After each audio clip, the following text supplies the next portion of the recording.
பின்பற்றினேன். பதம் 30. நிராதரவான ஆத்மாக்களிடம் மிகவும் அன்பு கொண்டிருந்த அந்த பக்தி வேதாந்திகள் புறப்பட்டு செல்லும் போது பரமபுருஷராலேயே உபதேசிக்கப்பட்டதன் மிகவும் ரகசியமான அந்த விஷயத்தை பற்றி எனக்கு உபதேசித்தனர். ஹரே கிருஷ்ணா மாதாஜி. தேங்க்யூ மாதாஜி. ஹரே கிருஷ்ணா. சோ பேசிக்கலி என்ன சொல்றாங்க அப்படின்னா, அந்த வியாசர் அவரோட என்ன சொல்றது சாரி அந்த வேதாந்தர்கள் வந்தாங்க இல்லையா, இவர் சேவை செய்யறாரு. 3 விஷயம் சொல்றாங்க. டேஸ்ட் பண்ணது ஒரு தடவை இருந்தாலும் அவர் ஃபுல்லா ஸ்ரவணம்லதான் ஸ்டார்ட் ஆகுது. சோ அசோசியேஷன் இருந்தாதான் நம்மளுக்கு வந்து ஸ்ரத்தா டெவலப் ஆகும். அவருக்கு வந்துச்சு. அது ஸ்ரவணம் இருந்தாதான் ஸ்ரத்தா இன்க்ரீஸ் ஆகும். அதுவும் அவருக்கு வந்துச்சு. அதுக்கப்புறம் டிவோஷனல் சர்வீஸ் இன்க்ரீஸ் ஆகுது. எப்படி கேட்க கேட்க கிருஷ்ணர் மேல ஆசை, கேட்க கேட்க சேவை மேல இன்ட்ரெஸ்ட்னால அவங்க மேலயும் அவருக்கு பிரியம் வந்துச்சு. ஏன்னா இது எல்லாமே ஹரி கதையா ஆறதால கண்டினியூஸா அதை பத்தி சாண்ட் பண்ணிட்டே இருக்காரு. அதுக்கப்புறம் இவரும் சாதுவா இருந்தாரு. ஏன்னா ஆல்ரெடி சொல்லிட்டாரு அவருக்கு வேற எந்த விருப்பமும் இல்லை அப்படின்னு நாரதர் இருக்கு. ஆனாலும் போக்கஸ் கிருஷ்ணர் மேல கொடுத்தது. அது 2 சீசன்னா 4 மாசம் அவங்க இருந்ததால ஃபுல் டிவோஷனல் சர்வீஸ் அவருக்கு வந்துச்சு. ஸ்தூல சரீரம், சூஷ்ம சரீரம் எல்லாம் இம்பார்ட்டன்ட் இல்ல, ஆத்மான்றத பத்தி அவர் கம்ப்ளீட்டா புரிஞ்சுக்கிட்டாரு. அது அவங்க சொன்ன மாதிரி அவரால் மைண்டு மனசெல்லாம் கட்டுப்படுத்த முடியுது. அவங்க கிளம்புன உடனே அவங்க வந்து என்ன சொன்னாங்கன்னா, அந்த முக்கியம், அதாவது மோஸ்ட் கான்பிடென்ஷியல் சப்ஜெக்ட் வந்து இன்ஸ்ட்ரக்ட் பண்ணாங்க. மோஸ்ட் கான்பிடென்ஷியல் சப்ஜெக்ட்னா என்னது?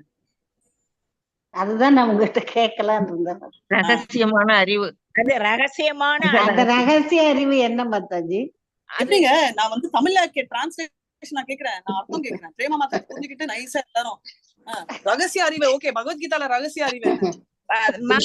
இந்த இறைவனை பற்றிய விஞ்ஞானம், ஆத்மாவை பற்றி, ஆத்மா பகவான் பற்றிய விஞ்ஞானம்.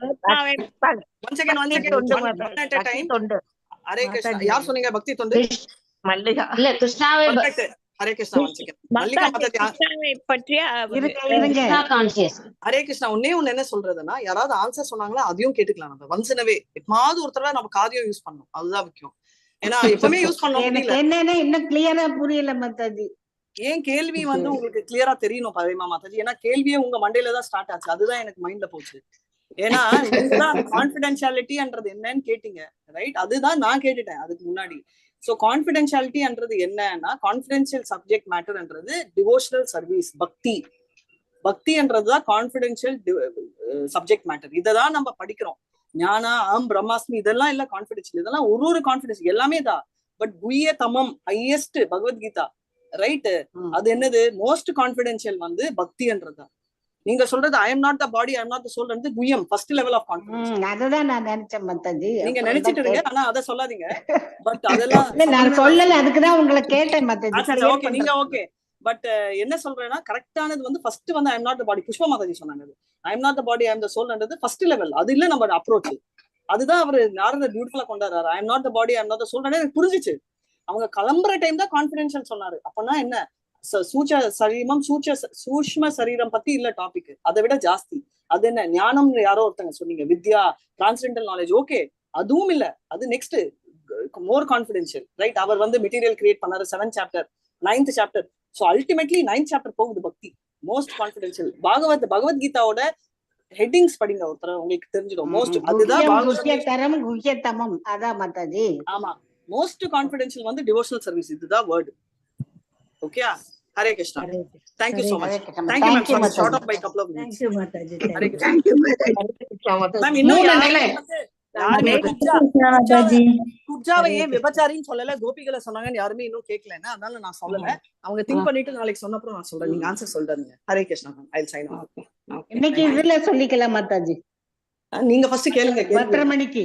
அது சரி. ஹரே கிருஷ்ணா. See you. இங்கே சொல்லுங்க. இப்ப பரவாயில்ல, ஒரு 2 நிமிஷம். நீங்க எல்லாரும்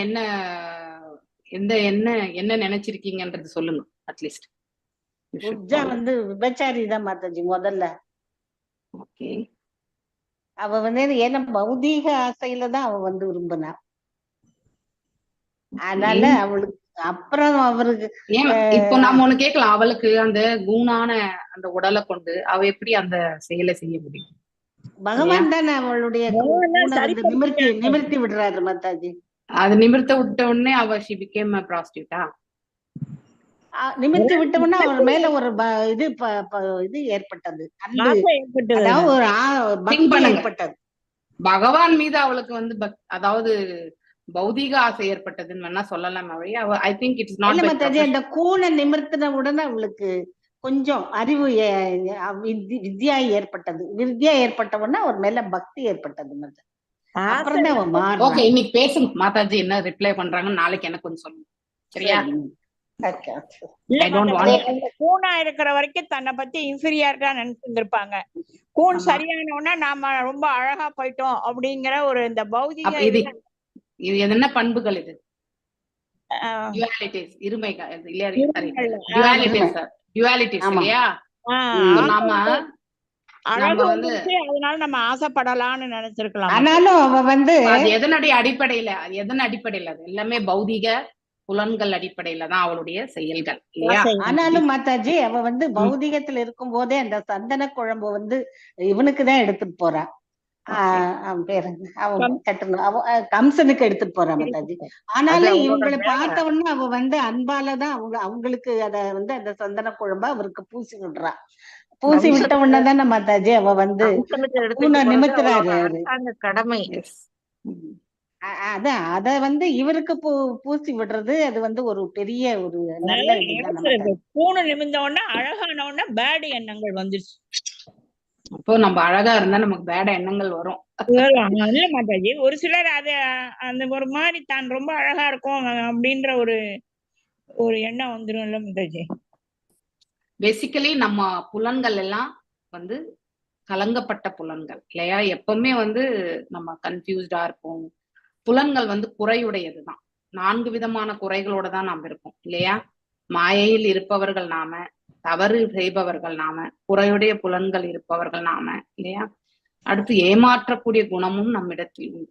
இந்த 4 குணாதிசயங்கள் அப்படி இருக்குமா மாதாஜி? கற்றறிந்த பெரிய பெரிய ஞானிகளுக்கு கூட ஆரம்பத்துல இருந்து யாரு இவரே சூர்பன இவகிட்ட மயங்கினாரு, மேனகை கிட்ட. விஸ்வாமித்ர, விஸ்வாமித்ர அவரே பெரிய ஞானி முனி. ஆனாலும் அவர் நிறைய சத்திரியர்ல இருந்து வந்தவர் இல்லையா? பிரம்மாவே மகள் கிட்டயே அவருக்கு வந்து அந்த ஆசை ஏற்பட்டது. அப்ப எவ்வளவு ஒரு குறையுடைய புலன் அவருக்கு. அப்ப நமக்கு எவ்வளவு பெரிய, அதாவது எல்லா பிரம்மாக்களுமே அப்படி கிடையாது இல்லையா? நமக்கு அநேக பிரம்மாக்கள், அநேக அண்டங்கள் இருக்குது. ஆனா யாதோ எல்லா பிரம்மாக்களுமே வந்து இறைவன் தாள் வந்து சேர மாட்டாங்களா அப்படிங்கறதெல்லாம் கிடையாது. இப்ப நேற்றைய ஸ்லோகம் நமக்கு அதுதான் பார்த்தது இல்லையா? நேற்றைய ஸ்லோகம் ரொம்ப ரொம்ப ஆழ்ந்த கருத்துக்கள், ரொம்ப அதாவது டெப்தா நம்ம ஒரு ஜஸ்ட் ஒரு 5 minutes நம்ம அதை பத்தி படிச்சுட்டு அதுக்கப்புறம் நெக்ஸ்ட் ஸ்லோகத்துக்கு போகலாம். Okay, it's a revision. ஏன்னா நீங்க நிறைய மிஸ் பண்ணி கூட ரொம்ப லென்த்தியான ஒரு இது. ஜஸ்ட் இதுல என்னதான் கருத்து நமக்கு. ஸோ இங்க இருக்கிறது எல்லாமே வந்து கொடுக்கப்பட்டிருக்கிறது எல்லாமே பௌதீகத்துல இருந்து நாம நோக்கும் பொழுது நமக்கு எல்லாமே வந்து அதாவது இருமைகள் இல்லாத கிடையாது. சுக துக்கத்திற்கு நாம கட்டுப்படுகின்றோம். அதே மாதிரி வந்து இன்பம் துன்பம், வாழ்க்கையில வெற்றி தோல்வி இல்லையா? சோ எந்த நிகழ்வு நிகழ்ந்தாலும் அதற்கேற்றவாறு நம்முடைய இது வந்து வெளிப்பாடு, குணாதிசயம் வந்து வெளிப்படுத்தப்படுகிறது. சோ அந்த குணாதிசயம் வந்து ஆன்மீகத்துல வெளிப்படணும்னா நம்ம கிட்ட இருக்கக்கூடிய அகங்காரம் என்பது வைராகியமாக மாறி இருக்க வேண்டும். ஒருத்தர் நம்மள வந்து ஒண்ணுமே கிடையாது, இவங்களுக்கு ஒண்ணுமே தெரியல, இவங்களுக்கு நாலேஜே கிடையாது அப்படின்னு யாராவது நினைச்சாங்கனாக்கா தட் இஸ் தேர், அவங்களுடைய இது இல்லையா? நம்ம ஒருத்தருடைய அதாவது புரிந்து கொள்ளக்கூடிய தன்மை, அடுத்து அவங்களுடைய கர்ம பலன் இல்லையா? இதுக்கெல்லாம் ஏற்றவாறு அவங்க செய்த அந்த சுக்ருதிக்கு ஏற்றவாறு ஒன்றை வந்து புரிந்து கொள்வதற்கும் ஒரு செயலை வந்து பக்குவமாக செய்வதற்கும் அவர்களுக்கு வந்து இறைவன் கொடுத்திருக்கக்கூடிய கருணை தான் அது. சோ அதுல நம்ம எதுவுமே சொல்ல முடியாது. This is one point. இதை வந்து ஆன்மீகத்துல இருந்து புரிந்து கொள்ள நமக்கு எல்லாம் ஓரளவுக்கு இந்த பிளாட்ஃபார்ம் நமக்கு வந்து அந்த நாலேஜை கொடுத்துருக்கு. ஆனா இந்த பிளாட்ஃபார்ம்லயே இல்லாதவங்க எப்படி இருப்பாங்க?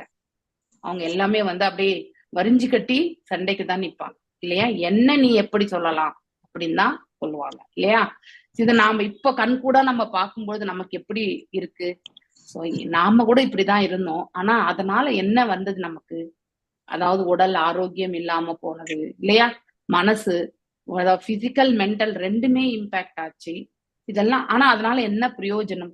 இப்ப நீங்க மாதாஜி கேட்டாங்க இல்லையா, மிக ரகசியம் என்பதுதான் பலஸ்ருதி பிரயோஜனம் இல்லையா. அதாவது குய்யா, குய்யதமம், குய்யதரம், குய்யதமம் 3 நிலைகள். இதை நான் 18 daysல இருந்தே உங்களுக்கு நிறைய சொல்லி கொடுத்துருக்கேன் இல்லையா.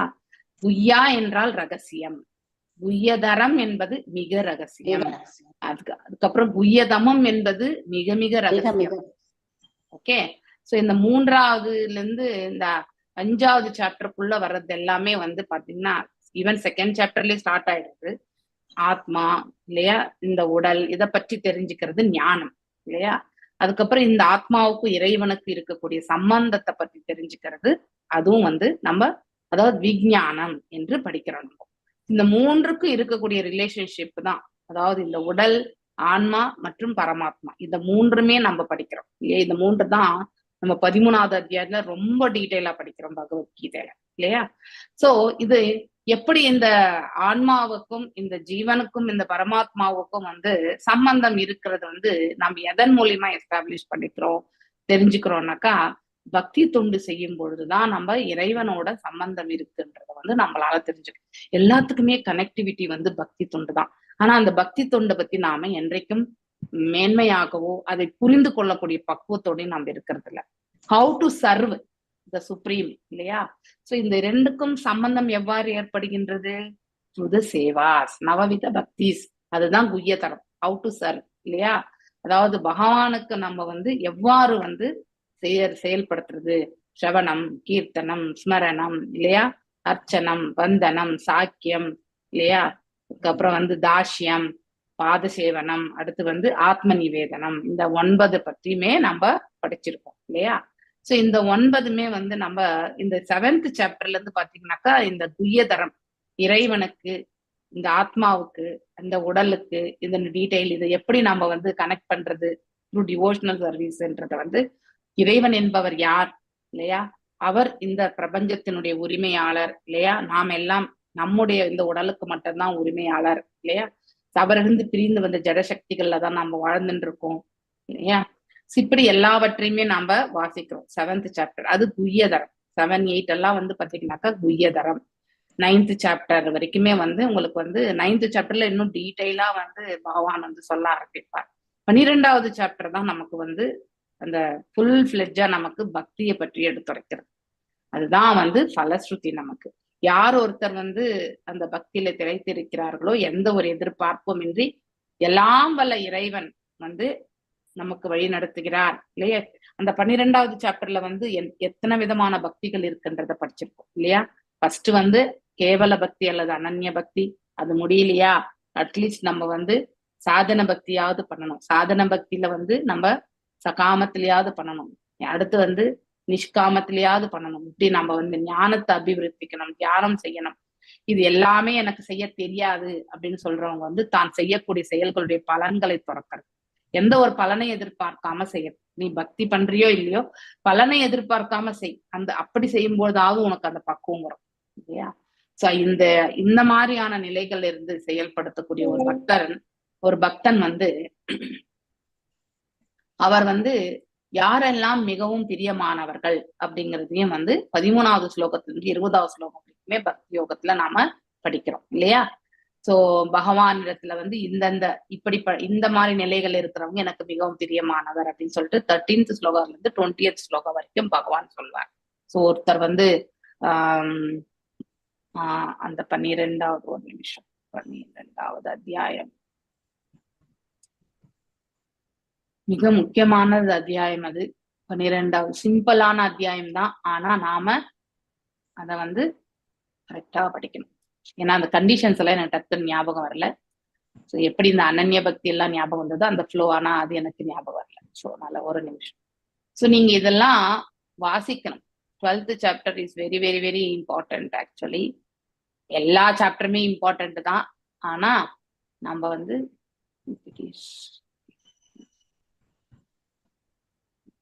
ஓகே 12th சாப்டர் இல்லையா. இந்த 12th சாப்டர்ல போகும்பொழுது பக்தி சேவையில இது யாரு இந்த பிக்சர்ல? வில்வமங்கல தாக்கூர்.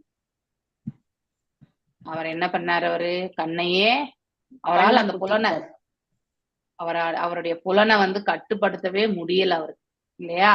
அதனால இந்த கண்ணிருந்து என்ன பிரயோஜனம்? 12வது ஸ்லோகம் வரைக்கும் தியானம், ஞானம் இதெல்லாம் இருந்தாலும், அதாவது இந்த பயிற்சியின் உன்னால் ஏற்றுக்கொள்ள முடியாவிடில் ஞானத்தை விருதி செய்வதில் உன்னை ஈடுபடுத்திக் கொள். இருப்பினும் ஞானத்தை விட தியானம் பெருசுன்னு சொல்லிட்டார். அப்படிப்பட்ட தியானத்தை விட செயல்களின் பலன்களை தியாகம் செய்தல் சிறந்தது. இந்த இடத்துல நீங்க பார்க்கும் பொழுது 3வது பிக்சர்.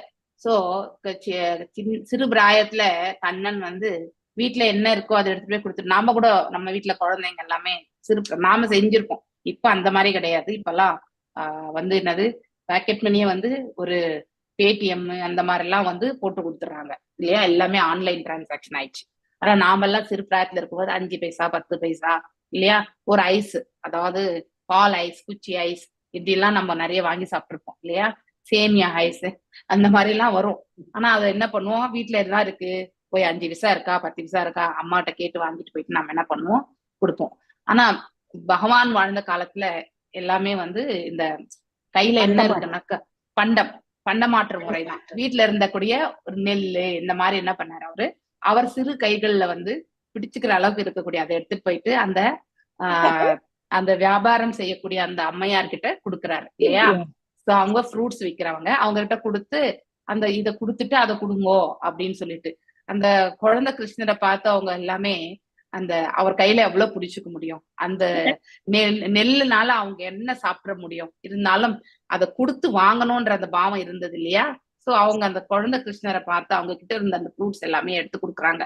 சோ கொடுத்தப்போ அங்க மறுபடியும் அந்த இதுல பார்க்கும்போது அவங்க எந்த ஒரு பலனுமே எதிர்பார்க்கல. அந்த சிறிய கையில இருக்கக்கூடிய அந்த தானியத்தை வச்சு அந்த அம்மா ஒண்ணுமே பண்ண போறது கிடையாது. இருந்தாலும் குழந்தை இவ்வளவு வந்ததுன்றதுக்காக அவங்க என்ன பண்ணுவாங்க, அந்த ஃப்ரூட்டை எடுத்து கொடுப்பாங்க.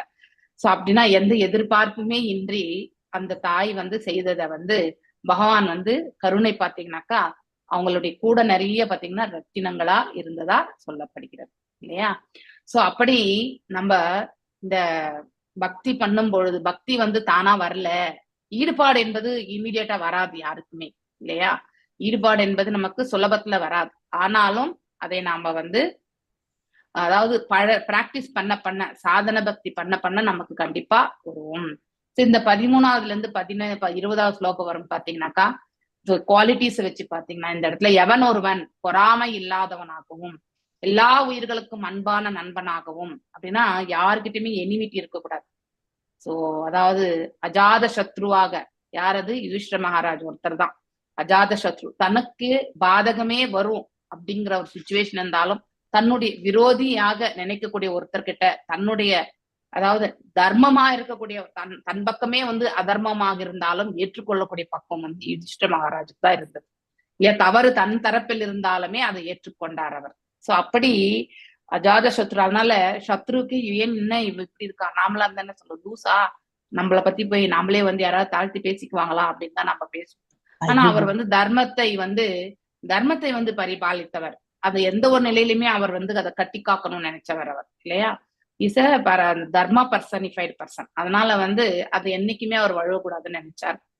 சோ அதை அப்படியே பரிபாலித்தார். சோ அப்படி தன்னுக்கே பாதகம் வரக்கூடிய சூழ்நிலையா இருந்தாலுமே அதை வந்து ஏற்றுக்கொள்ளக்கூடிய பக்குவம்.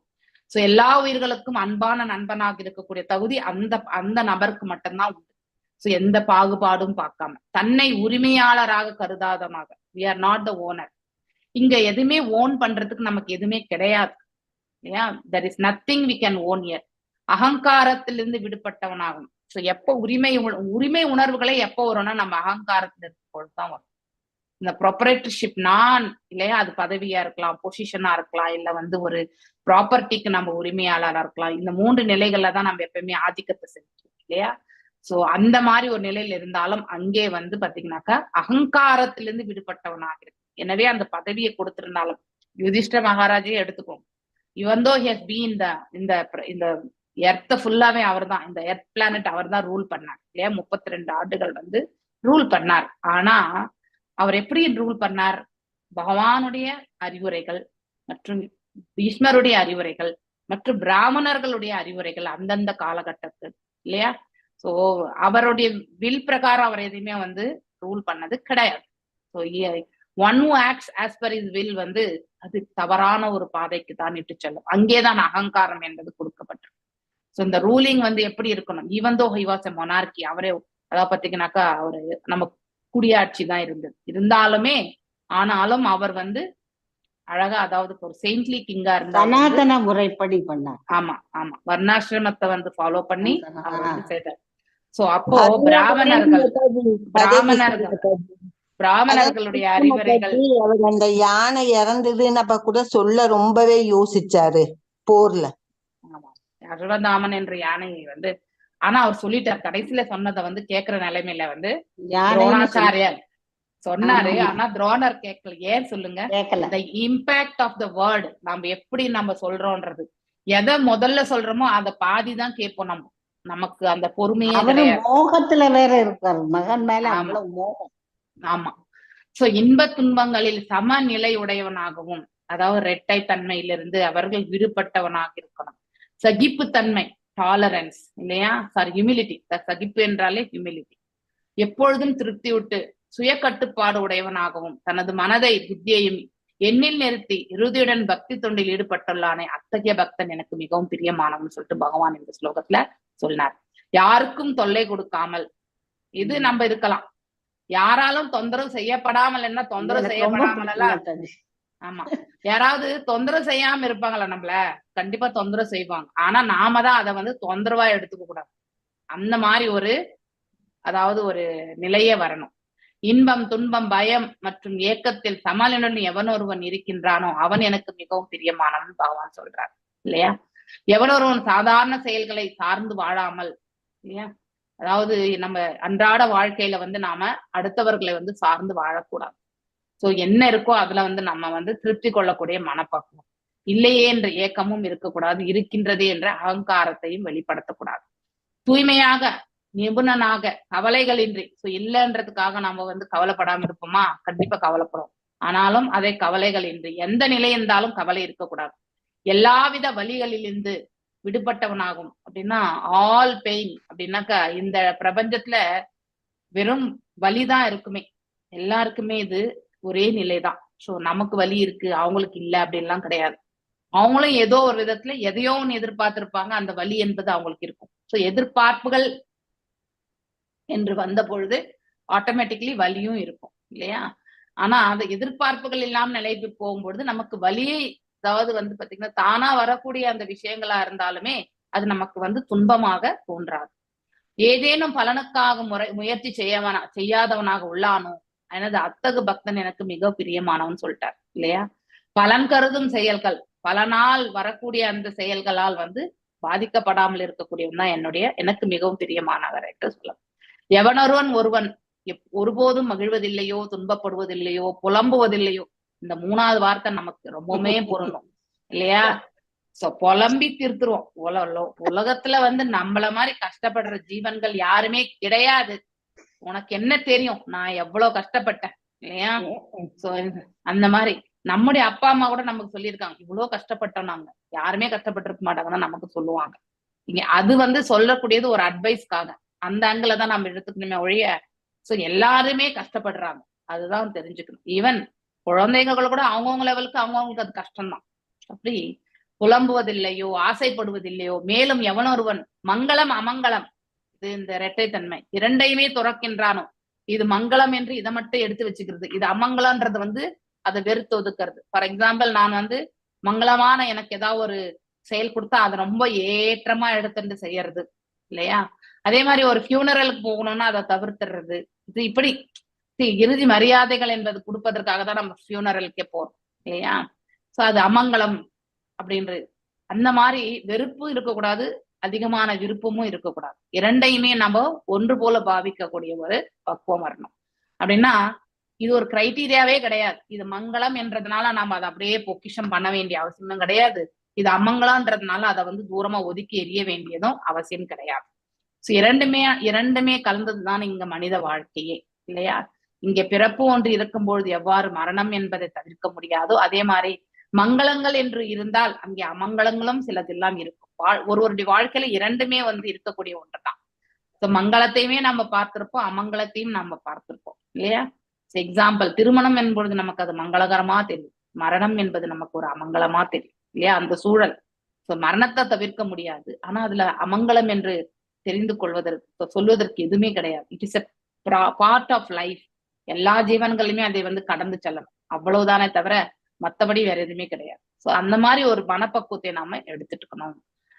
அடுத்து, எவனொருவன் நண்பர்களையும் எதிரிகளையும் சமமாக பாவித்து மான அவமானம், இன்ப துன்பம், வெப்பம் குளிர், புகழ்ச்சி இகழ்ச்சி ஆகியவற்றின் நடுநிலை வகித்து களங்கம் தரும் தொடர்புகளில் இருந்து எப்பொழுதும் விடுபட்டு மௌனமாக எதனை கொண்டும் திருப்தி உற்று, எந்த சுச்சுவேஷனா இருந்தாலும் அதை நம்ம வந்து சந்தோஷமா ஏற்றுக்கொள்ளக்கூடிய அப்படி ஒரு அதாவது சாட்டிஸ்பாக்சனா இருக்கிறது எந்த சூழ்நிலையிலுமே. தங்கும் இடத்திற்காக கவலைப்படாமல், ஐயோ நமக்கு எங்க இருக்க போறோன்ற அந்த நாளைக்கு எங்க இருப்போம் நமக்கு தெரியாது. இப்ப நமக்கு மாட மாளிகை கூட இன்னைக்கு இருக்கலாம், ஆனா அது அடுத்த நொடியே நம்ம விட்டு போகாதுன்ற எந்த ஒரு கேரண்டியுமே கிடையாது. Is there any guarantee? இந்த இடத்துல எந்த இதுக்குமே நமக்கு கேரண்டி கிடையாது.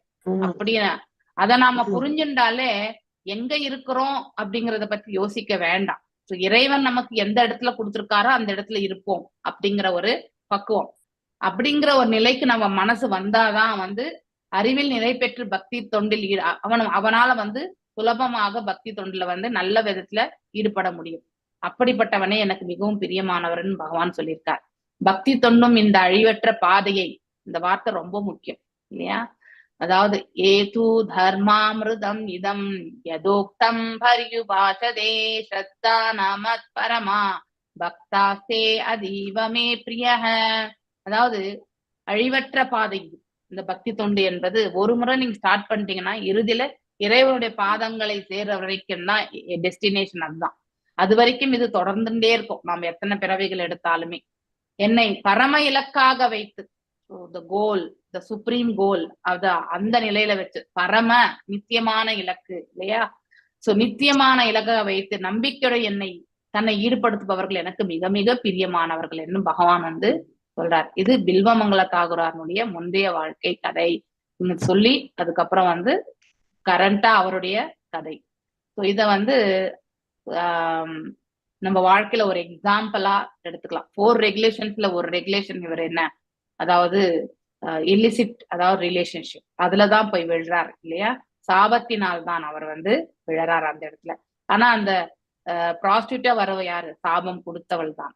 அதனாலதான் இந்த இன்டென்ஷன் இவந்தோ அவர் வந்து திருடிதான் கடைசியில வந்து பண்ணது தவறாக இருந்தாலும் அவர் என்ன செயல் செய்தார், பக்திக்காக செய்தார் என்பதை புரிந்திருந்து அந்த அந்த இளவரசி வந்து அந்த சாபனை கொடுக்காம இருந்திருந்தா இவர் வந்து இந்த மாதிரி ஆயிருக்க மாட்டார் இல்லையா?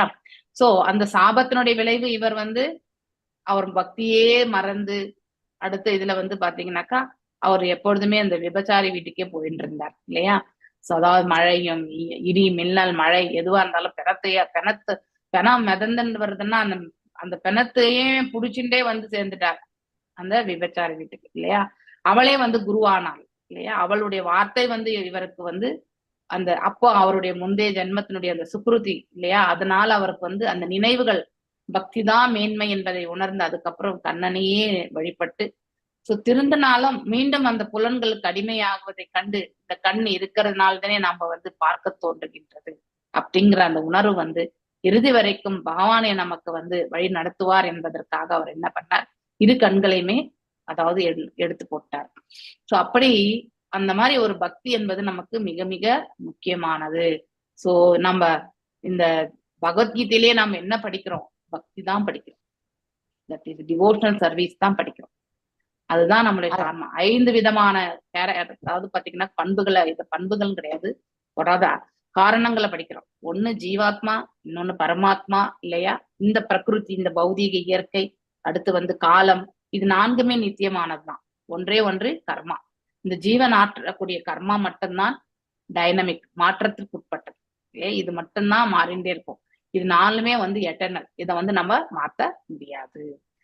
ஓம் நமோ பகவதே வாசுதேவாயா. எஸ், ஹரே கிருஷ்ணா. சோ நீங்க இத வந்து திருப்பி திருப்பி படிச்சுட்டே இருந்தீங்கன்னா தான் உங்களுக்கு வந்து அதனால நம்ம எப்பவுமே நம்ம வந்து we have to read பிரபுபாதர் புஸ்தகங்களை நம்ம படிச்சுட்டே இருக்கணும். அதாவது சும்மா இருக்கிற காலகட்டத்துல கூட நம்ம டைம் வேஸ்ட் பண்ணாம நம்ம படிக்கிறதுக்கு வந்து முயற்சி பண்ணணும். ஓகே, ஓம் நமோ பகவதே வாசுதேவாய. ஓம் நமோ பகவதே வாசுதேவாய. ஓம் நமோ பகவதே வாசுதேவாய. नारायणं नमस्कृत्यं नरं चैव नरोत्तमं देवीं सरस्वतीं व्यासं ततो जायं मुदीरयेत् नष्टप्रायेषु भदरेषु नित्यं भागवत सेवयां भगवत्य उत्तम श्लोके भक्तिर्भवति नैष्टिकी ओम अज्ञानतिमिरान्धस्य ज्ञानाञ्जने शलाकय चक्षुरुन्मिलितं येन तस्मै श्रीगुरवे नमः श्रीचैतन्यमनोभीष्टं स्थापितं येन भूतले स्वयं रूपा गदा मह्यं तदा स्वपदान्तिकं हे कृष्णा करुणा सिन्धु दीनबन्धो जगत्पते गोपेश गोपिका कांत राधा कांत नमस्तुते तप्त कांचन गौरांगी राधे वृंदावनेश्वरी ऋषभानुसुते देवी प्रणमामि हरिप्रिये वाञ्छकल्पदारोभ्यश्च कृपा सिन्धुभ्यैव च पतितनां पावनेभ्यो वैष्णवेभ्यो नमो नमः।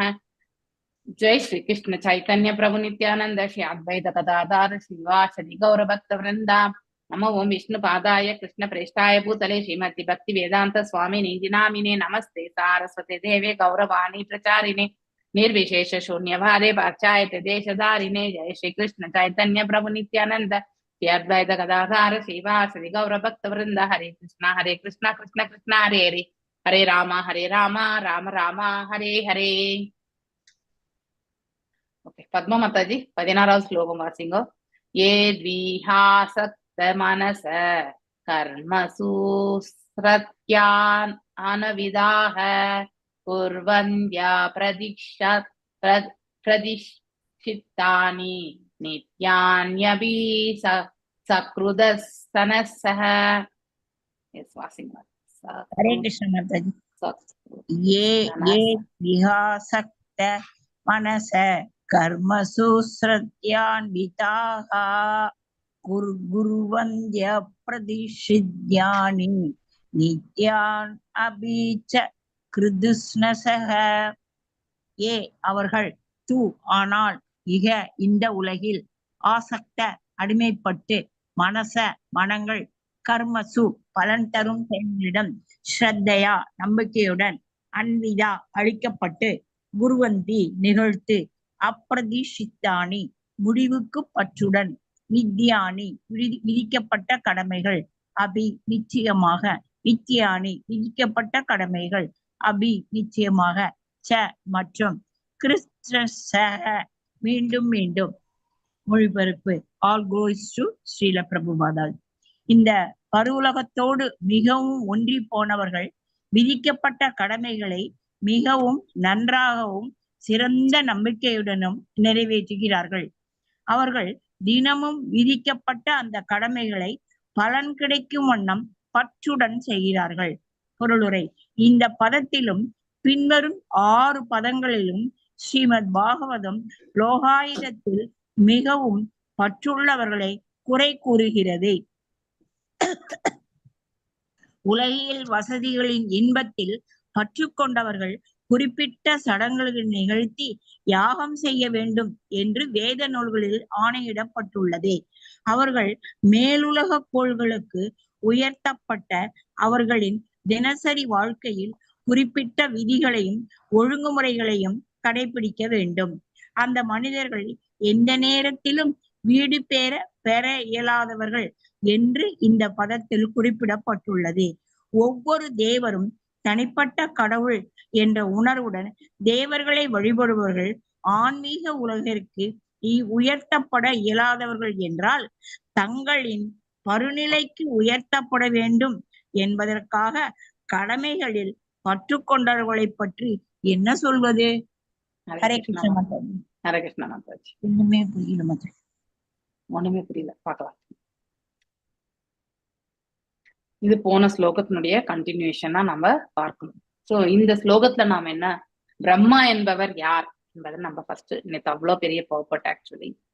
சோ பிரம்மா ஜென்ரலாவே அவர் தான் ஹையஸ்ட் அண்ட் ஃபர்ஸ்ட் பார்ன் இல்லையா? சுயம்புவாகவே அந்த அதாவது பாத்தீங்கன்னா நாபியிலிருந்து கர்ப்போத கஷாயினுடைய இரண்ய கர்ப்பா இல்லையா?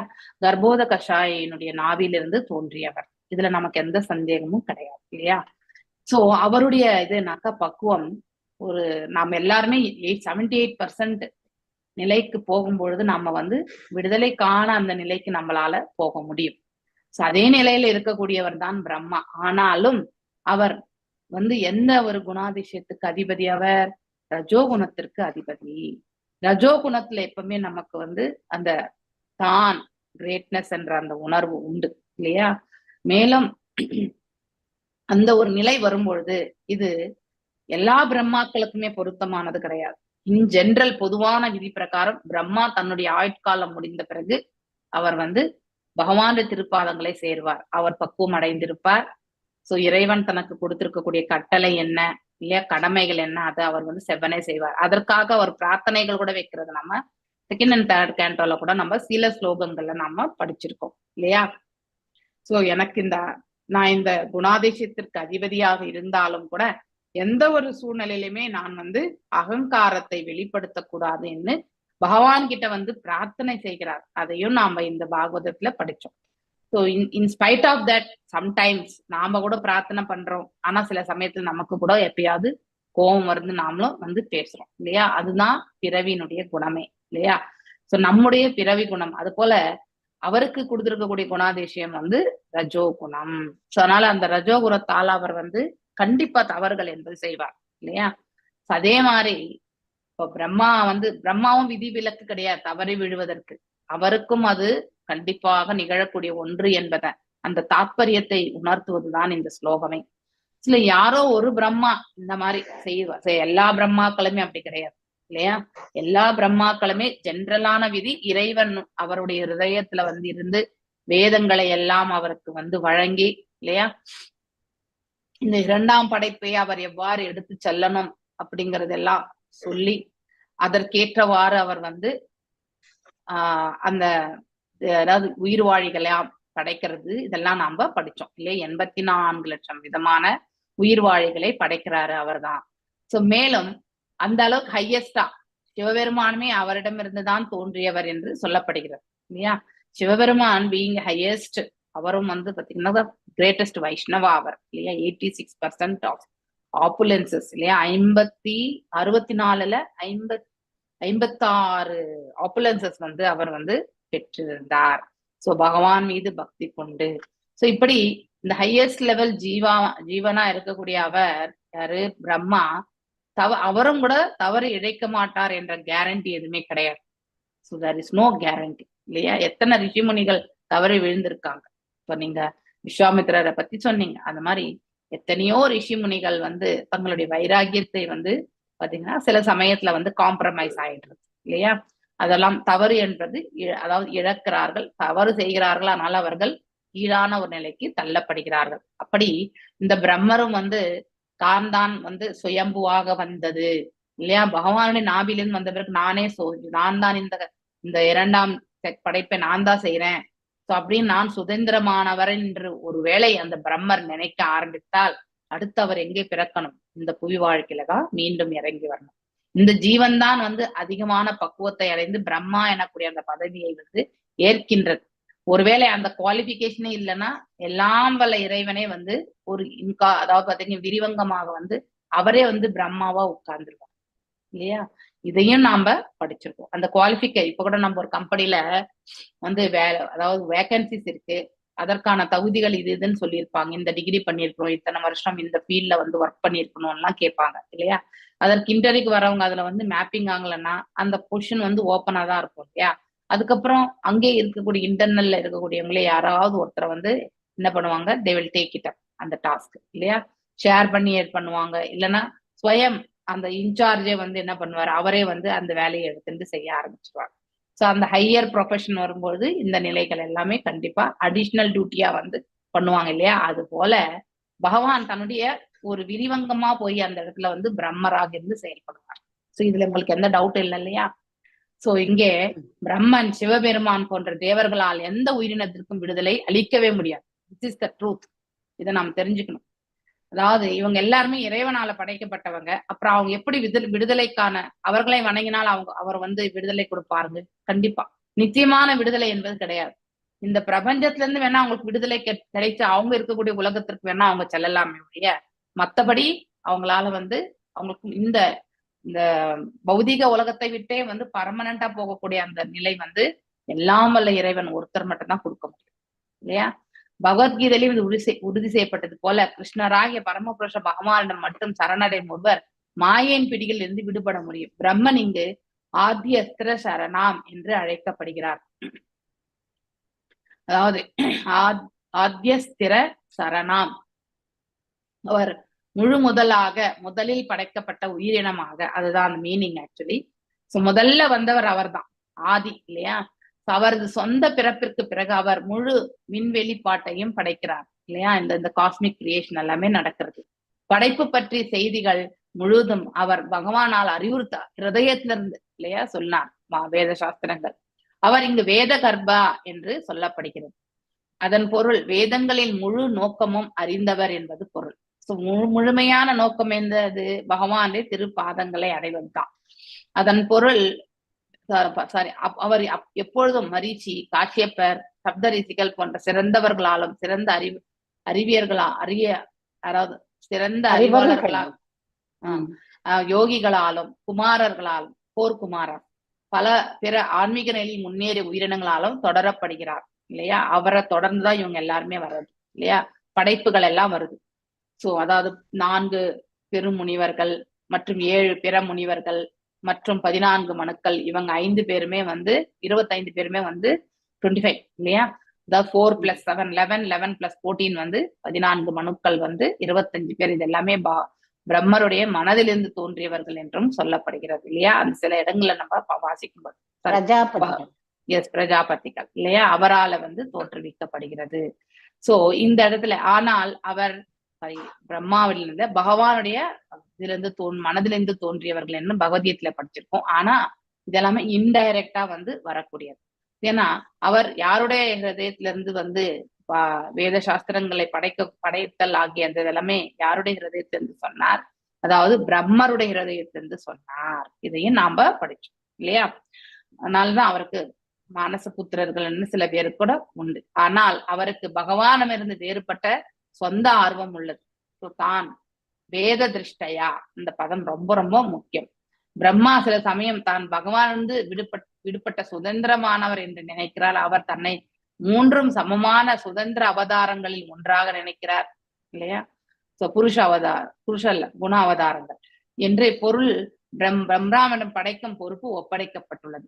விஷ்ணு காக்கிறார், ருத்திரன் என்னும் சிவபெருமான் அழிக்கிறார். இந்த மூவரும் இயற்கையின் 3 வேறுபட்ட குணங்களின் பொறுப்பில் உள்ள பகவானின் அவதாரங்களை புரிந்து கொள்கின்றனர். ஆனால் அவர்களில் யாருமே பரமபுருஷ பகவானை விட சுதந்திரமானவர்கள் கிடையாது. இந்த வேத திருஷ்டயா அப்படின்னா அந்த பார்க்க என்னும் சொல் எப்ப அந்த டிஃபரன்ஸ் வருதோ இல்லையா, பேதம் என்றால் வேறுபாடு, அது இடம் பெறுகிறது. ஏனென்றால் ருத்ரனை போல தாமும் சுதந்திரம் ஆனவர் என்று நினைக்கும் ஒரு சிறிய விருப்பம் பிரம்மாவுக்கு உண்டு. எல்லா பிரம்மாக்களும் கிடையாது, ஏதோ ஒரு பிரம்மாவுக்கு. அப்படி எந்த பிரம்மாவுக்காவது இந்த நினைவு வந்தால் சில சமயம் பிரம்மா தான் பகவானிடமிருந்தும் சுதந்திரமானவர் என்று நினைக்கிறார். He can act independent. ஏன்னா படைக்கிற தொழில் அவர் தானே பண்றாரு, 2ஆம் படைப்பு. அதனால வழிபடுபவரும் பிரம்மனை சுதந்திரமானவர் என்று நினைக்கிறார். அவரை வழிபடக்கூடியவர் யாரு? பிரம்மனை வழிபடக்கூடியவர். எக்ஸாம்பிள் அந்த ஹிரண்ய கர்ப்பத்தை வழிபடக்கூடியவர்களுமே பிரம்மா சுதந்திரமானவர். சோ பிரம்மருடைய நிலை உண்மையாகவே தெரியாதவர்கள் எத்தனையோ பேர் உண்டு இந்த பிரபஞ்சத்துல இல்லையா. ஏன்னா பிரம்மருக்கு நம்ம கோயிலே கிடையாது இல்லையா. சோ அதனால பிரம்மாவுடைய சுகையில என்ன படைக்கலாம், அந்த பிரம்மம் படைச்சாம்பா, இப்படிதான் நம்ம யதார்த்தமா சொல்லிட்டு போறோம் இல்லையா. அதனால we give that more respect. Brahma படைச்சதுனால அவர் தான் ஹையஸ்ட் நினைக்கக்கூடியவங்களும் உண்டு இல்லையா. ஈவன் பிரம்மாவே சில சமயத்துல ஃபீல் பண்ணும்போது அததான் இந்த ஸ்லோகத்துல எடுத்துரைக்கப்பட்டது. இந்த காரணத்திற்காக இந்த பருவுலகின் அழிவிற்கு பின்னர் இயற்கையின் குணங்களில் எதிர் செயலால், அதாவது பாவம் புண்ணியங்களால் மீண்டும் படைப்பு ஏற்படும் பொழுது, பாவ புண்ணியத்தினால்தான் நம்ம பிறக்கிறோம் இந்த இடத்துல. ஏதோ புண்ணியங்களும் பண்ணியிருப்போம், ஏதோ சில பாவங்களும் பண்ணியிருப்போம். அதனால நம்ம இந்த இடத்துல இந்த பாவ புண்ணியங்கள் எதனால் வருது, பலன்களை கருதுவதால் தான் நமக்கு எல்லாமே கட்டுன நிலையை ஏற்படுத்தி கொடுக்கிறது. பிரம்மன் திரும்பி வருகிறார். இப்படி அவர் நினைச்சாருன்னா அவரும் திரும்பி வர வேண்டியதுதான். பிரம்மன் முதல் புருஷ அவதாரமாகிய பரம்புருஷ பகவானே ஆகிய முழுதும் உன்னத குணங்கள் உள்ள மகாவிஷ்ணுவை அடைந்தாலும் அவர் ஆன்மீக உலகில் தங்க இயலாது. ஏன்னா அவர் அந்த பிரம்ம ஜோதிர்ல தான் போய் கலக்கிறது இல்லையா. சோ அவர் திரும்பி வருவதன் ஒன்று தவறிழைத்து தன்னுடைய நிலையை எவ்வாறு இந்த வாயில் காப்பாளர்களாக இருக்கக்கூடிய ஜெயா விஜயா இந்த பிரபஞ்சத்திற்கு 3 முறை திரும்பி வந்தாங்க இல்லையா, பகவானுக்கு விரோதியாக வந்தார்கள் இல்லையா. அது போல எந்த பதவியில இருந்தாலுமே தவறு இழைத்தால் நாம தவறி இந்த இடத்துல விழுவோம் அப்படிங்கிற ஒரு கான்செப்டை நம்ம மைண்ட்ல வச்சுக்கணும். இது பௌதிகத்துக்கு மாத்திரம் கிடையாது, ஆன்மீகத்திற்கும் அதே பதிதான். அதாவது ஃபார் எக்ஸாம்பிள் ஒருத்தர் வந்து ஆஸ்டாரிட்டிஸ் தவ வாழ்க்கை மேற்கொண்டு இந்த பக்தி பாதையில முன்னேறிட்டு இருக்காங்கன்னா, அவருக்கு ஏதோ ஒன்றினால் ஈர்க்கப்பட்டு பௌதிகத்தின் தரப்பில் வந்தால் he will become bereft of all the that is pious activities. அவர் என்னெல்லாம் வந்து நல்ல காரியங்கள் தர்ம காரியங்கள்லாம் செஞ்சாங்களோ அந்த புண்ணியங்கள் எல்லாமே வந்து ஜீரோ ஆயிடும். அதனால நம்ம எவ்வளவு மேல போயிட்டே இருக்குமோ அவ்வளவுமே நம்ம நிறைய யோசித்து ஒரு செயலை வந்து செயல்படுத்தணும். அதுதான் ரொம்ப ரொம்ப முக்கியம். சோ இன்னும் ஒன்று என்னன்னாக்கா நெக்ஸ்ட் லெவல் தான் சுதந்திரம். இது ஒண்ணு நான் சுதந்திரம் நினைக்கிறது பிரம்மா. அப்ப அவர் வந்து கீழே கண்டிப்பா விழுவார். cannot be independent. அது என்ன பகவான் இருந்து நாமெல்லாம் எப்படி பின்ன பகுதிகளோ அதே மாதிரிதான் பிரம்மாவும் ஒரு பின்ன பகுதி தான். So part and parcel of the supreme. அதனால அவர் வகித்திருக்கக்கூடிய பதவி வந்து ஹையஸ்ட். ஏன்னா அது அவருடைய ஏதாவது பாத்தீங்கன்னாக்கா அவருடைய ஆத்ம நிலை வந்து தூய்மை அடைந்திருக்கக்கூடிய நிலை வந்து ஹையஸ்டா இருக்கும். அதனால அவருக்கு அந்த பதவி என்பது கொடுக்கப்பட்டது. அவ்வளவுதானே தவிர பிரம்மா வந்து பிக்சடா அதுல இருப்பாருன்றதெல்லாம் கிடையாது. அவருடைய ஆயுட்காலம் முடிஞ்சா அவர் வந்து கிளம்ப வேண்டியதுதான். அது மாதிரிதான் நமக்கு எப்படி ஆயுட்காலம் முடிஞ்சா நாம கிளம்புறோமோ அதே மாதிரிதான் பிரம்மாவுக்கு கூட. என்னன்னா நாம இருக்கக்கூடிய பொசிஷன் வேற, அவர் இருக்கக்கூடிய பொசிஷன் வேற, அவ்வளவுதான். அதை நம்ம தெரிஞ்சுட்டா அதுல இருந்து நம்ம எல்லாமே வந்து நம்முடைய நிலையை வந்து நல்லா புரிஞ்சுக்கலாம். இது ஃபர்ஸ்ட் லெவல். ரெண்டாவது வந்து திரும்பி வருவது என்பது, அதாவது மகாவிஷ்ணுவை அடைந்தாலும் ஆன்மீக உலகில அவங்களால தங்க முடியாது. எப்படின்னா இந்த நான் சுதந்திரமானவர் அப்படின்ற நிலை வரும்பொழுது, அதாவது அந்த பிரம்மாவும் தியான பயிற்சி செஞ்சவர் தான் இல்லையா. 1000 யுகங்கள் வந்து பகவான் மீது தியானத்தை செய்துதான் அந்த வேத ஞானத்தை எல்லாமே பெற்றார் இல்லையா. அந்த அகங்காரத்தோட இது பிரம்மருக்கு கொஞ்சம் இந்த அகங்காரம் உண்டுன்றது வந்து நிறைய, அதாவது நம்ம புராணங்கள்ல கூட, நம்ம தமிழ் புராணங்கள்ல கூட நம்ம படிச்சிருக்கோம் இல்லையா. ஏன் நம்ம போரில் வீரன் ஸ்கந்தன் முருகன் அந்த அம்சமும் பகவானுடையவர் தான் இல்லையா.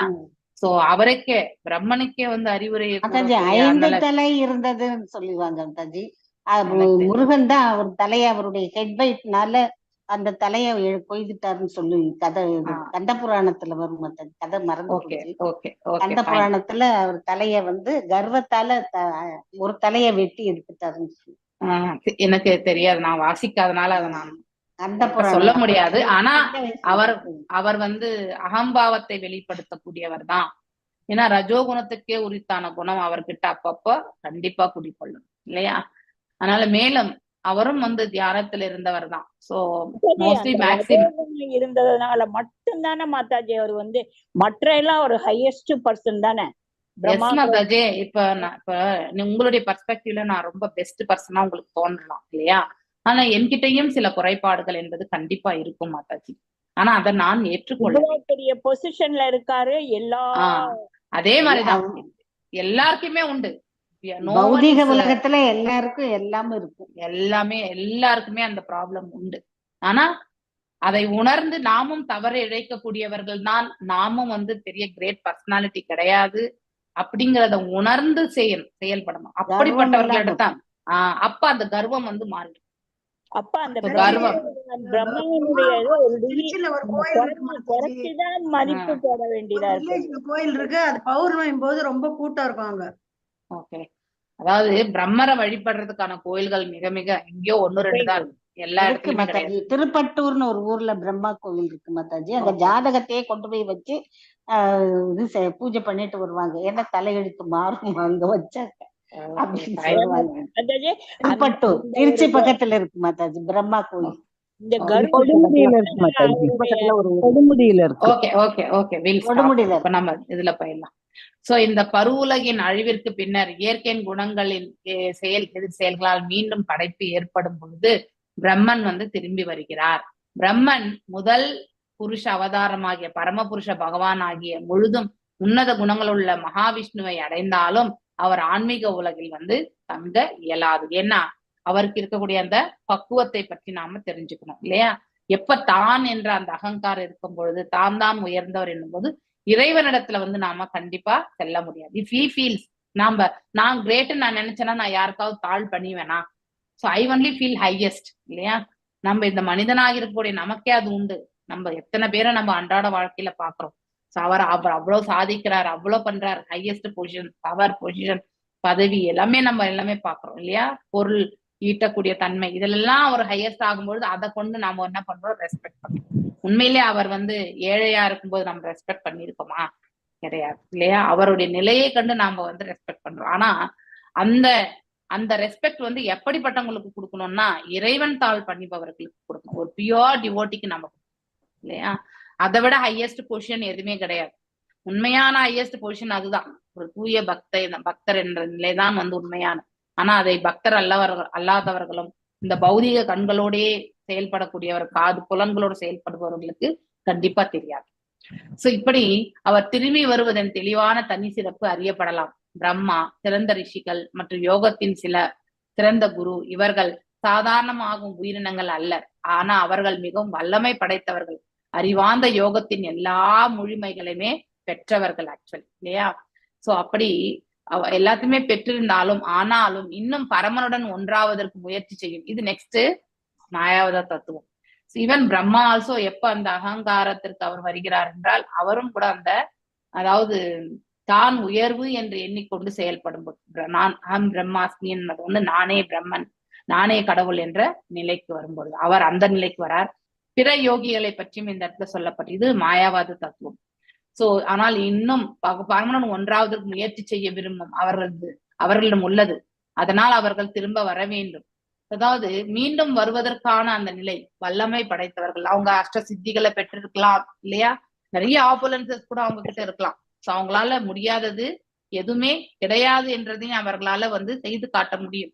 ஆனாலுமே அது கலாவதி மாதாஜி நீங்க அன்மியூட் பண்ண வேண்டாம். ஹரே கிருஷ்ணா. சோ அத எல்லா முழுமைகளையும் பெற்றவர்கள். ஆனால் இன்னும் பரமனுடன் ஒன்றாவதற்கு முயற்சி செய்ய விரும்பும் அவர்களிடம் உள்ளது.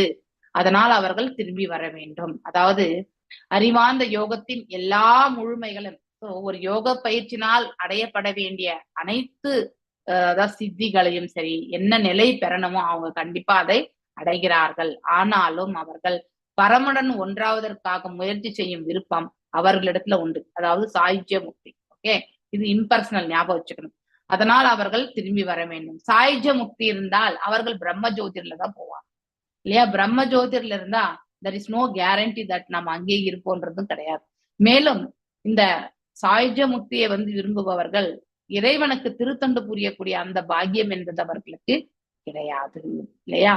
அவர்கள் என்ன செய்யறாங்க? இந்த பிரபஞ்ச உலகத்துல இருந்து தனக்கு விடுதலை கிடைச்சா போரும் அப்படிங்கிற ஒரு உணர்வு தான் அவர்களுக்கு உண்டு. அவர்கள் செல்லக்கூடிய அந்த விடுதலைக்கான பாதை மிக மிக கடினமானது. இங்கேயே அவங்க புலன்களை அடக்கி செய்யறது மிக மிக கஷ்டம்.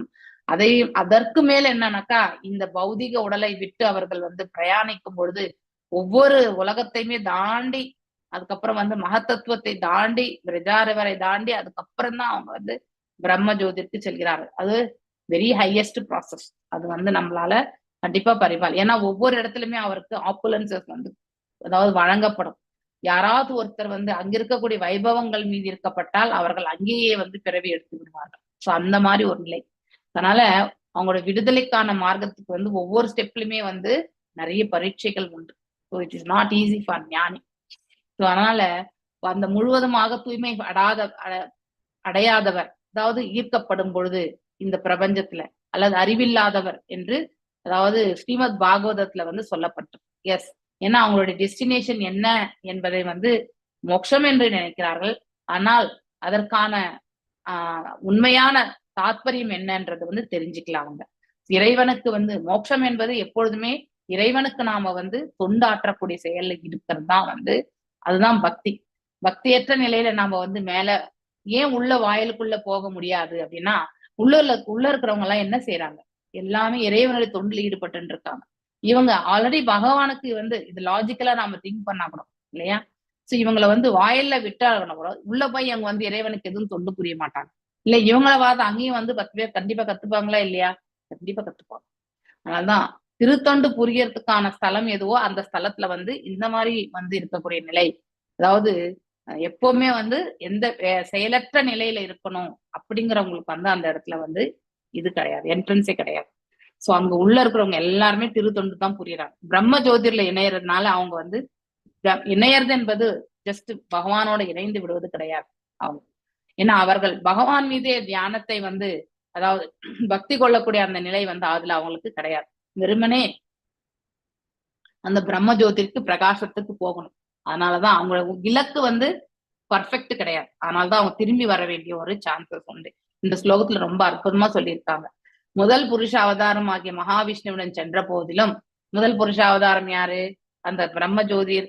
அந்த பிரம்ம ஜோதிற்கு போகிறதுக்கு முன்னாடி அந்த காரண கடல், அதாவது பிரஜா ரிவர்ல தான் படுத்துட்டு இருப்பார் இல்லையா? பிரம்ம ஜோதிர்ல மகாவிஷ்ணுவிடம் செல்லும் பொழுது, இந்த உலக படைப்பின் அழிவிற்கு பிறகு அந்த மனிதர்கள் மீண்டும் கீழே விடுகின்றனர் அல்லது உலக படைப்பிற்கு திரும்ப வருகின்றனர். அப்படின்னா அந்த பிரம்ம ஜோதிர், பிரஜா ரிவர், இந்த எல்லாமே கண்ட்ரோல் யார்கிட்ட இருக்கு சொல்லுங்க? அதாவது கார்ணோத கஷாய் விஷ்ணு கிட்ட வருது.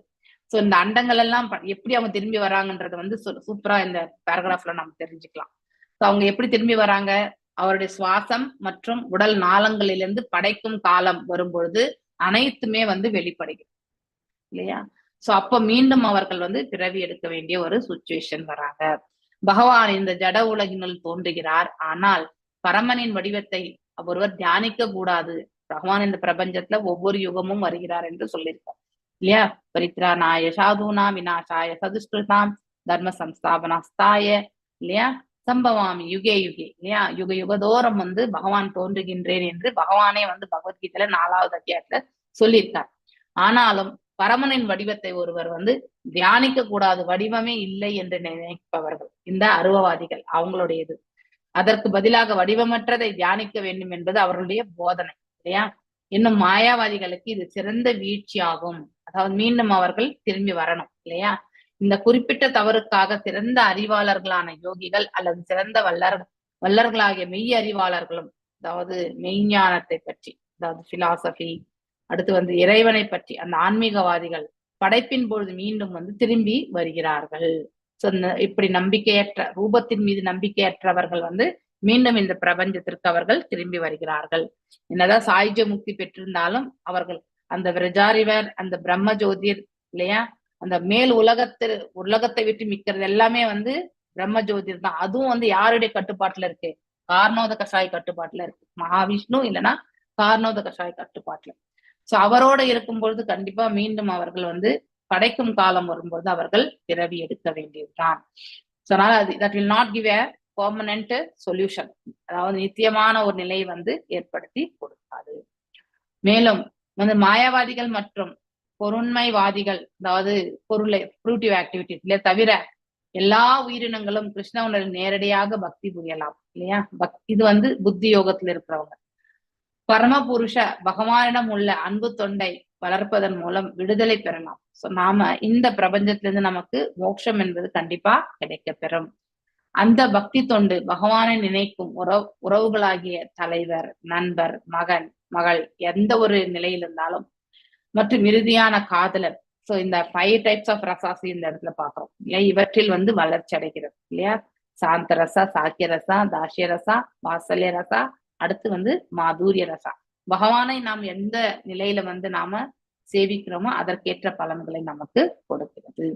உன்னதமான பல வகைகளில் இங்கு குறிப்பிடத்தக்க வேறுபாடுகள் எப்பொழுதும் இருக்க வேண்டும். உன்னதமான வகையில், அதாவது மென்மையான வகையில் இங்க குறிப்பிடத்தக்க வேறுபாடுகள். சோ வேறுபாடுகள் நம்ம பாக்குறோம் இல்லையா? டெஸ்டினேஷன் வேறுபாடு தான் இந்த இடத்துல. சோ இறைவனை தாழ்படுகிறவர்கள் இறைவனுடைய திருநாட்டை சேர்கிறார்கள். அதை தவிர்த்து வேற எந்த தேவதை வணங்கினாலும் அந்தந்த உலகங்களுக்கு அவர்கள் செல்ல வேண்டியதுதான். சோ இந்த மாதிரி வேறுபாடுகளை பற்றி நம்மளால சுலபமாக புரிந்து கொள்ள முடியும். அடுத்து வந்து ஏத்பிஹாசக்த மனச கர்மசு ஸ்ரத்தயான்விதாக குர்வந்த்யா பிரதிஷ்டித்தானி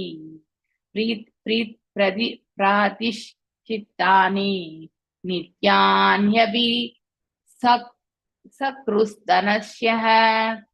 அவர்கள் ஆனால் இக இந்த உலகில் ஆசக்த அடிமைப்பட்டு மனச மனங்கள் கர்ம பலன் தரும் செயல்களிடம் ஸ்ரத்தையா நம்பிக்கையுடன் அன்பிதா அளிக்கப்பட்டு குர்வந்தி நிகழ்த்து அப்பிரதிஷ்டானி முடிவுக்கு பற்றுடன் நித்யானி விதிக்கப்பட்ட கடமைகள், அபி நிச்சயமாக, நித்யானி விதிக்கப்பட்ட கடமைகள், அபி நிச்சயமாக, சா மற்றும் கிருதஸ்யை அதாவது மீண்டும் மீண்டும். சோ இந்த பொருளுரையில all glories to ஷீல Prabhupada Ki Jai. So இந்த பருவுலகத்தோடு மிகவும் ஒன்றி போனவர்கள் விதிக்கப்பட்ட கடமைகளை மிகவும் நன்றாகவும் சிறந்த நம்பிக்கையுடனும் நிறைவேற்றுவார்கள். சோ அதாவது இந்த இந்த உலகத்துல வந்து பாத்தீங்கன்னாக்கா ஒன்றி இருப்போனவர்கள், அவர்கள் இந்த பிரபஞ்சத்திலே கெட்டிங் அக்கஸ்டம் இல்லையா, அப்படிப்பட்டவர்கள் அவருடைய கடமைகளை எல்லாமே வந்து ரொம்ப சிறப்பாகவும் நம்பிக்கையோடு வந்து செயல்படுத்துவார்கள்.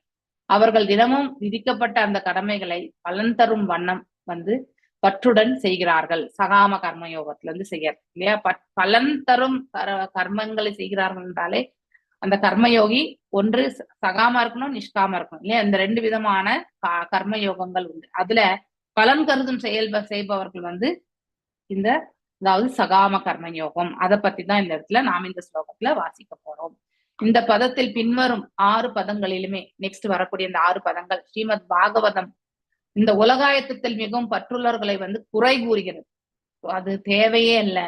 இந்த புவியில வந்து நாம எதையுமே எடுத்துட்டு போகாத பொழுது எதற்கு நாம அவ்வளவு பற்றுதலை வந்து நாம வைக்கணும் இல்லையா. அது நம்முடைய பக்தி சாதனையில வந்து நிறையவே வந்து கடினமான சூழ்நிலைகளை வந்து ஏற்படுத்தி கொடுக்கும். உலகியல்வாதிகள் இன்பத்தில் பற்று கொண்டவர்கள் குறிப்பிட்ட சடங்குகளை நிகழ்த்தி யாகங்கள் செய்ய வேண்டும் என்று வேத நூல்களில் வந்து ஆணையிடப்பட்டுள்ளது. அதாவது நாம் இப்படி பலன் கருதும் செயல்கள் செய்யக்கூடியவர்களா இருந்தாலும் அதுல பாத்தீங்கன்னா அதாவது வசதிகள் உலகியல் மனிதர் வசதிகளின் இன்பத்தில் பற்று கொண்டவர்கள், அதாவது ஏற்கனவே நல்ல எஸ்டாப்ளிஷ்டா இருக்கக்கூடிய ஒருத்தர், அதாவது நல்ல சவுண்டா, அதாவது அவங்களுக்கு வந்து இந்த பொன் பொருள் எல்லாமே நல்ல நிறைவா இருக்கக்கூடியவர்கள் குறிப்பிட்ட சடங்குகளை இல்லையா ஆஸ்டாரிட்டிஸ் பண்றாங்க அவங்க இல்லையா. யக்னங்கள் எல்லாமே இந்த தேவதைக்கு அந்த தேவதைக்குன்னு பண்றாங்க இல்லையா. யாகம் செய்ய வேண்டும் என்று வேத நூல்கள் வந்து பரிந்துரைக்கிறது. இது நாம பரிந்துரைக்கல, வேதங்கள் அட்லீஸ்ட் அவன் அதையாவது செய்து பக்குவம் அடைந்து நெக்ஸ்ட் பகவானை சேவிக்கக்கூடிய அந்த மார்க்கத்துக்கு செல்லறதுக்கான வாய்ப்பு வந்து ஏற்படுத்தி கொடுக்கப்படுகிறது. அவர்கள் மேலுலக கோள்களுக்கு உயர்த்தப்பட அவர்களின் தினசரி வாழ்க்கையில் குறிப்பிட்ட விதிகளையும் ஒழுங்குமுறையிலும் கடைபிடிக்க வேண்டும். எஸ் இல்லையா, ரூல்ஸ் அண்ட் ரெகுலேஷன்ஸ் கண்டிப்பா நம்ம வந்து கடைபிடிக்க வேண்டும். இல்லை என்றால் நாம் எல்லாம் திரும்பிதான் வந்து இந்த இடத்துல திறக்க வேண்டியதுதான். மேலும் அவர்களின் தினசரி வாழ்க்கையில் குறிப்பிட்ட விதிகளை ஒழுங்குமுறைகளை கடைபிடிக்க வேண்டும். அந்த மனிதர்கள் எந்த நேரத்திலுமே வீடு பேர் வந்து பெற இயலாதவர்கள் என்று இந்த பதத்திலிருந்து குறிப்பிடப்பட்டிருக்கு. சோ அந்த மனிதர்கள் எந்த நேரத்திலுமே வந்து வீடு பேரு பெற இயலாதவர்கள் என்று இந்த பதத்தில் வந்து குறிப்பிடப்பட்டிருக்கு. ஏன்னா அவங்களுடைய செயல்கள் எல்லாமே சகாம கர்ம யோகத்தில் இருப்பதால அவங்க எப்பவுமே வந்து வீடு பேரு என்பது கண்டிப்பா பெற முடியாது. பலன் கருதும் செயல்களில் ஈடுபடுபவர்கள் அந்த பலன்களுடைய கர்ம பலனை அவர்கள் அனுபவிக்கிறதுக்காக அவங்க வந்து இந்த இடத்துல பிறக்க வேண்டியதுதான். ஒவ்வொரு தேவருமே கூட இது வந்து தேவதாசு கூட பொருந்தும். சோ ஒவ்வொரு தேவருமே தனிப்பட்ட கடவுள் என்ற உணர்வுடன் தேவர்களை வழிபடுபவர்கள் ஆன்மீக உலகத்திற்கு உயர்த்தப்பட இயலாதவர்கள். மேலும் தங்களின் பருநிலைக்கு உயர்த்தப்பட வேண்டும் என்பதற்காக கடமைகளில் பற்று கொண்டவர்களை சொல்லுவதற்கு என்ன இருக்கு இந்த இடத்துல இல்லையா. அதாவது மெயினா வந்து நம்ம இந்த இடத்துல டிவோஷனல் சர்வீஸ் எப்படி காலையில படிச்சோம் இல்லையா, அந்த டிவோஷனல் சர்வீஸ் எப்படி செய்யணும், எவ்வாறு நாம பக்குவமா செய்யணும் இல்லையா, எவ்வாறு செய்தால் நாம கட்டுண்ட நிலைக்கு வந்து வருவோம். சோ அந்த விதத்துல பார்க்கும்பொழுது நமக்கு 2 விதமான நிலைகள், ஒண்ணு வந்து சகாமம், இன்னொன்னு நிஷ்காமம். ஆனா இங்க வாசிக்கக்கூடியது எல்லாமே நாம சகாமம் தான் இல்லையா. சோ அந்த அப்படிப்பட்டவர்களை பற்றி பேசுறதுக்கு இந்த பிரபஞ்சத்துல எதுவுமே கிடையாது. அதை நாம தெரிஞ்சுக்கிறோம். அதனால முதல்ல நாம யாரு, நமக்கும் இறைவனுக்கும் என்ன சம்பந்தம் இல்லையா, அவரை நாம் எவ்வாறு திருப்திப்படுத்துறது, அவரை திருப்திப்படுத்தினா நாம் எல்லாரும் செல்ஃப் கண்டெய்ன்ட் தான் இல்லையா. நாம எல்லாம் இந்த உடல் இருக்குன்னா இந்த உடல்ல ஒரு அங்கம் தான் நாம, அதுக்குதான் உதாரணமா நாம எடுத்துக்கணும். சோ அப்படி சகாமத்தில் நாம வந்து இருப்பதால் நமக்கு கட்டுண்ட நிலை மட்டும்தான் ஏற்படுத்தி கொடுக்கும். நிஷ்காமத்துல இருந்து பக்தி யோகத்தை வந்து நாம வந்து பயிற்சி செஞ்சா கண்டிப்பா விடுதலை என்பது ஒன்று. சோ இது 16. நான் இன்றைக்கு இதோட நிறுத்துறேன். மீண்டும் நாளை வந்து சந்திப்போம். ஹரே கிருஷ்ணா. ஏன்னா நேற்றைய ஸ்லோகமே வந்து ரொம்ப ஹெவியான ஸ்லோகம். ஸோ அதனால வந்து நீங்க அதை கண்டிப்பா தெரிஞ்சுக்கணும். இன்னைக்கு 4:30 மணிக்கு வந்து இந்த லாஸ்ட் சாப்டர் வந்து வாசிக்கணும். மகாலட்சுமி மாதாஜி வாசிக்கட்டும். And I give the summary of the last part of the that is Mondays. ஏன்னா அன்னைக்கு ஐ வாஸ் வெரி மச் அதாவது லிட்ரலி டவுனா இருந்தேன். நான் பேச கூட முடியாத ஒரு சுச்சுவேஷன் இருந்தது. பக்தி ரசாமிரதம் கிளாஸ் இருக்காமா மாதாஜி? பக்தி ரசாமிரத கிளாஸ் வந்து நாளைக்கு கிருஷ்ணா கிளாஸ் 5:30 மணிக்கு இதே லிங்க் 5:30 இல்ல. இன்னைக்கு வந்து Krishna book reading 5:30. Okay. Hare Krishna. எல்லா டிவோட்டிஸுமே வரலாம். 5:30 இருக்கா? என்ஓடி கிளாஸ் மாதாஜி வியாழக்கிழமை சங்கீதா மாதாஜி எடுப்பாங்க. ஆமா என்னோடி வந்து நாளைக்கு எடுப்பாங்க. இதே லிங்க்ல வந்து ஐ திங்க் டைமிங்ஸ் வந்து எல்லா குரூப்லயுமே மணிமேகலை மாதாஜி போஸ்ட் பண்ணுவாங்க. அதனால நீங்க ஜாயின். சில பேர் வந்து ரகசியத்தை பத்தி சொன்னது இன்னைக்கு சிலர்கிட்ட என்ன குறைகள் இருக்குன்னே பாத்துட்டு இருப்பாங்கல்ல மாதாஜி சில பேர். அது தப்பு இல்ல. ஆக்சுவலி நாம வந்து குறைகளையே பார்க்க கூடாது. அதனால நம்ம கர்ம பந்தனம் தான் ஏற்படுத்தி கொடுக்கும். அடுத்தவர்களுடைய குறைகள் வந்து என்கரேஜ் பண்ணணும். என்கரேஜ் நீங்க அதாவது அவர் தவறான வழியில போனா நீங்க அட்வைஸ் பண்ணணும். அவர் கரெக்டான வழியில போனா நீங்க என்கரேஜ் பண்ணும்போது இல்லையா? சோ அதாவது அவரை வந்து குறை கண்டுபிடிச்சு சொல்ற மாதிரி சொல்லக்கூடாது. இது நீ இப்படி போனா இது உனக்கு இப்படி கிடைக்கும், நீ இப்படி செல் அப்படின்ற அந்த வழி நடத்துதல் மாதிரி சொல்லணும். இப்ப ஆச்சாரிய குரு எல்லாம் நமக்கு என்ன சொல்றாங்க இல்லையா? சத்சங்கங்கள் எல்லாம் நம்ம வந்து பேசுன்றத வந்து கேட்கிறோம். அவங்க என்ன சொல்றாங்க, நமக்கு ஏன் அந்த ரியலைசேஷன்ஸ் எல்லாம் நிறைய வரலனாலும் நமக்கு வந்து கண்டிப்பா உணர்வுகள் என்பது வருது. அது அட்லீஸ்ட் நம்ம இனிமே இதை வந்து திருத்திக்கணும் அப்படிங்கிற யாருக்கும் நம்ம போய் பறைசாற்ற மாட்டோம். ஆனாலும் இதெல்லாம் படிக்கிறவங்க இதெல்லாம் கேட்கறவங்களே இது மாதிரி இருக்காங்க சில பேர். நான் பாக்குறேன். தான் தான் பெரிய கிரேட்னு நினைச்சிட்டுலாம் இருக்காங்க. அது ஏன் நான் பேசுறத கருத்து தெரியுது நமக்கு. ஓகே. அதை நீங்க இக்னோர் பண்ணிடணும் மாதாஜி. அவங்க பண்றது அவங்களுக்கு அவ்வளவு. You should ignore that.